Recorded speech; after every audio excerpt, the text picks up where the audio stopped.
What if I told you that pretty much everything we're taught about how to handle a recession is, well, wrong? That our natural instinct to save money and cut back is actually a trap. See, for the world's most sophisticated investors, a recession isn't some terrible storm to hide from. It's a once-in-a-decade sale. Today, we are going to dive into the two completely different playbooks for navigating an economic downturn. Okay, let's break this down right away. On one side, you've got the public's playbook. It's all about defense, right? Hunker down, hoard cash, wait for things to feel stable, and above all, avoid risk. It feels safe, it feels responsible. But then you look at what the wealthy are doing, and it's the exact opposite. They're playing offense. They prepare liquidity, they hunt for bargains, and they actually embrace the volatility that terrifies everyone else. These aren't just slightly different strategies, they're two completely different realities. So why is the public's default strategy, the one we all kind of fall into, so problematic? Well, it all starts with a huge misunderstanding of what cash actually is during a recession, especially one with high inflation. The real problem here is a psychological bias called the money illusion. We look at our bank account, we see, say, $10,000, and that number feels solid, right? It's still going to say $10,000 tomorrow. But that number, its nominal value, is just a distraction from what truly matters. What can that money actually buy you? That's its real purchasing power. This metaphor is just perfect. Think of your cash savings as a melting ice cube. The number of dollars you have might stay the same, but the size of the cube, what it can actually buy you, is shrinking every single day. That's your purchasing power, literally disappearing into thin air. And here is the absolutely brutal math behind it. Let's say your high-yield savings account is paying you 2%. Feels good, right? But if inflation is running at 4.5%, you are not making money. You are losing 2.5% of your wealth every single year. You are literally paying to become poorer. It's a guaranteed loss. And this slide just shows you the long-term damage. If you start with 100 grand in cash, in just 5 years of what we'd call normal inflation, it's only worth about $81,000. You've lost nearly 20 grand in real wealth, not by making a bad investment, but by playing it safe. So while savers are busy watching their cash melt away, the smart money is getting ready for the greatest sale on earth. This right here, this is where the massive wealth transfers really happen. This all happens during something called a liquidity crisis. And here's the key thing to understand. During a crisis, assets, stocks, real estate, you name it, they're no longer priced based on their long-term value. Nope. They're priced based on the seller's desperation. Panic sets the price, and that creates these once-in-a-lifetime bargains for anyone who has cash ready to go. The legendary trade in general growth properties is the absolute perfect example. So back in 2008, GGP was the second largest mall operator in the US.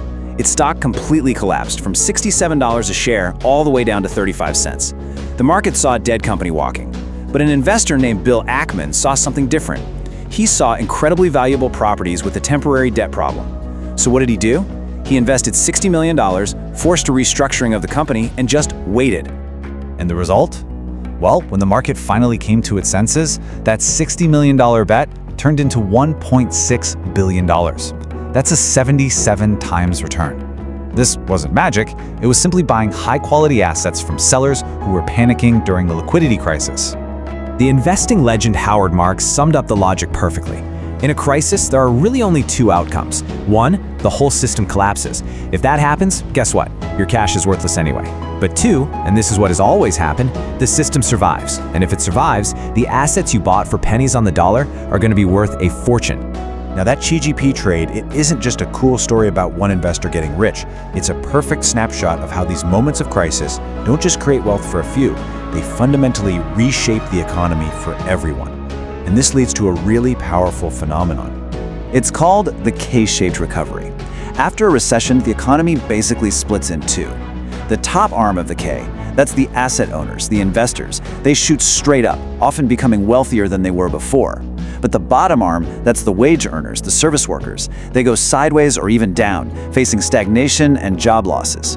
And the crazy part is, the government policies designed to fix the recession often just make this gap even wider. So who's actually on that top arm of the K? Well, this chart says it all. In the US, the top 10% of households own 85% of all the stocks. The bottom 50%, they own less than 1%. So when you hear the stock market recovered, What that really means is it was a massive wealth event for a very, very small group of people. And here is the absolute bottom line. The one thing to really take away from this. Relying on your salary alone is a losing game in the long run. Your wages just can't keep up with the rate at which money is devalued. To win, you have to be an owner. You have to be on the asset side of that K.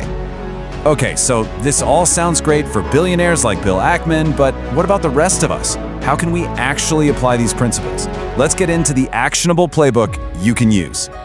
The key for regular people is something called the barbell strategy. On one end of the barbell, you have your safety net. That's 6 to 12 months of living expenses.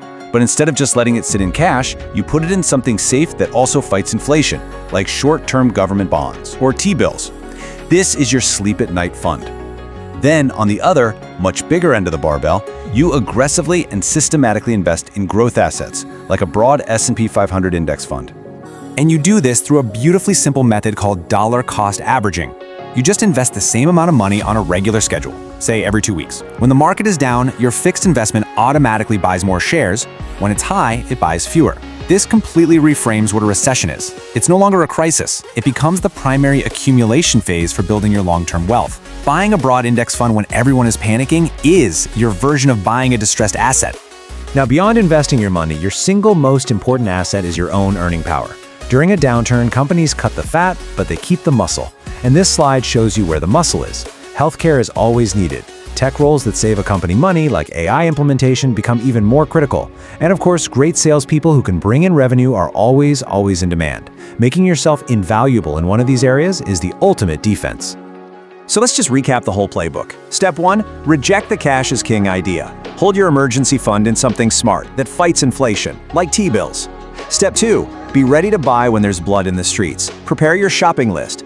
Step 3, relentlessly accumulate assets through dollar cost averaging, especially when prices are low. In Step 4, invest in yourself. Fortify your own skills to make your income as recession-proof as possible. Look, at the end of the day, history tells us these cycles are absolutely inevitable. Another massive transfer of wealth is going to happen during the next major downturn. So the only real question is, which playbook will you be using?